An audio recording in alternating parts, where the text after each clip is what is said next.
High tension লিডের connection আছে, এই যে দেখছেন।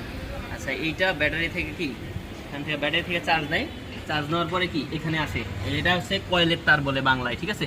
এই কয়েলের তারটা এখানে লাগানো থাকে এবং এটার নিচে একটা এরকম একটা স্পার্ক প্লাগ থাকে। এই স্পার্ক প্লাগটা এইভাবে এটার ভিতরে এইভাবে ঢুকে যায়, ঠিক আছে।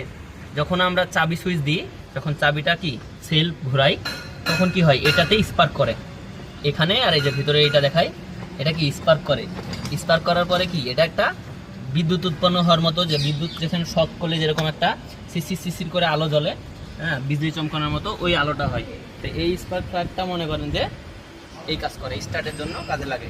আমি কাছে থেকে একটু দেখাই, এটা একটু দেখাই, এই দেখেন এখানে একটু ফাঁকা আছে।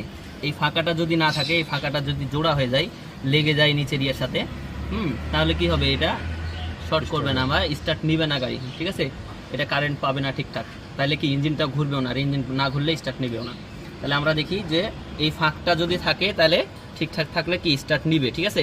আবার এটা দেখি, এই যে দেখেন এটা কিন্তু পুরাতন, এটা কালো হয়ে গেছে। যদি এটা নতুন হয় এবং এটা ফ্রেশ থাকে তাহলে কিন্তু এটা চলবে, নয়তো কিন্তু এটা বাদ। এটা যদি কালো হয়ে যায় তাহলে স্টার্ট নিবে না, মনে থাকবে। আচ্ছা এখানে আসি আমরা এখন ব্রেক অয়েল দেখাবো।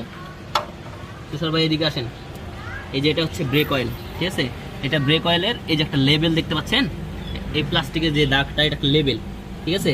এই লেবেলের সোজাসুজি ব্রেক অয়েলটা থাকতে হবে এবং এটা পুরোটাই এই পুরো বক্সটা, এই পুরো ডিব্বাটা কি পুরোটাই কি করা যাবে না, ভরা যাবে না, একটু কি ফাঁকা রাখতে হবে। কেন ফাঁকা রাখতে হবে, যেন এটা খেলতে পারে, ঠিক আছে, এটা যেন মুভ করতে পারে ভিতরে।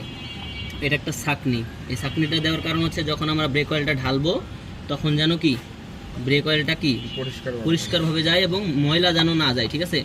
আচ্ছা আমরা তাহলে এখানে ব্রেক অয়েলটা ঢালবো, মনে থাকবে যে এটা ব্রেক অয়েল।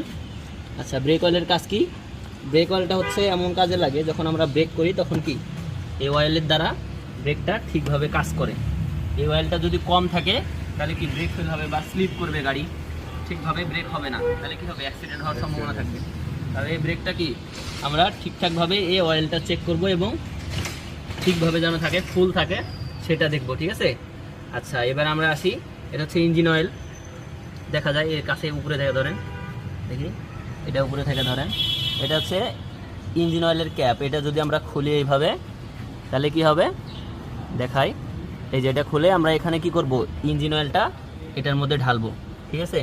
ইঞ্জিন অয়েলটা ঢালার পরে এটা সুন্দরভাবে লাগানোর পরে কি করব, আমরা এটা দিয়ে চেক করব। এটা কি, এটা কি তুষার ভাই বলেন, হিপস্টিক। এই হিপস্টিক কি লেখা আছে দেখেন, এখানে দেখতে পাচ্ছেন, এখানে ইঞ্জিন অয়েল লেখা, তাই না। আচ্ছা এটা আমরা খুলে দেখাই, এই যে দেখেন ভাই ধরেন,